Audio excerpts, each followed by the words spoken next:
আসসালামু আলাইকুম বন্ধুরা। আজকে আমরা এমন একজন ব্যক্তিকে নিয়ে আলোচনা করব, যিনি একজন চিকিৎসক হয়েও জীবন উৎসর্গ করেছেন ইসলাম প্রচারে। যুক্তির আলোকে কোরআন ও হাদিস ব্যাখ্যার জন্য তিনি পরিচিত সারা বিশ্বে। মুসলিম, অমুসলিম সকল শ্রোতাকে তিনি চ্যালেঞ্জ করেন যুক্তি ও প্রমাণের মাধ্যমে। Except of Allah subhanahu wa হ্যাঁ, ta'ala. The best আমরা কথা reply বলছি doctor Zakir Naik that any সম্পর্কে। Muslim ডক্টর জাকির আব্দুল করিম নায়েক জন্মগ্রহণ করেন 18 অক্টোবর 1965 সালে ভারতের মুম্বাই শহরে। তিনি ছোটবেলা থেকেই খুবই মেধাবী ছিলেন এবং চিকিৎসা শাস্ত্রে পড়াশোনা করে ডাক্তার হন।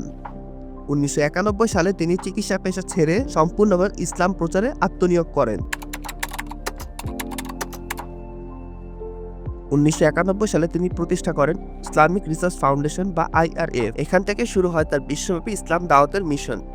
তার বক্তব্যের মূল বৈশিষ্ট্য হলো কোরআন, হাদিস, বাইবেল, গীতা, বেদ প্রভৃতি ধর্মগ্রন্থ থেকে স্পষ্ট উদ্ধৃতি নিয়ে যুক্তিপূর্ণ আলোচনা করা। তার আলোচনায় থাকে বিজ্ঞান, যুক্তি এবং ধর্মের সমন্বয়, যা আজকের আধুনিক সমাজে ইসলামকে গ্রহণযোগ্য করে তোলে। ডক্টর জাকির নায়েক শুধু মুসলিম সমাজেই নয়, বরং অমুসলিম শ্রোতাদের মধ্যে ব্যাপক জনপ্রিয়।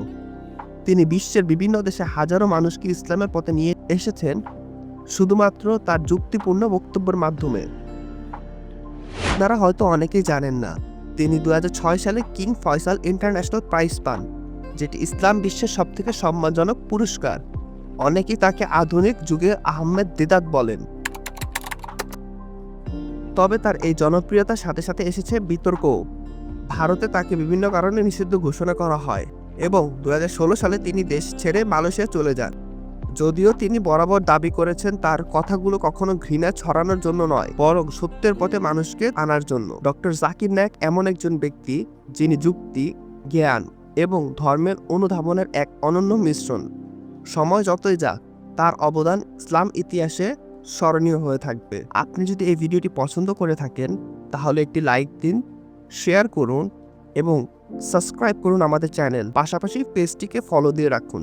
আসসালামু আলাইকুম।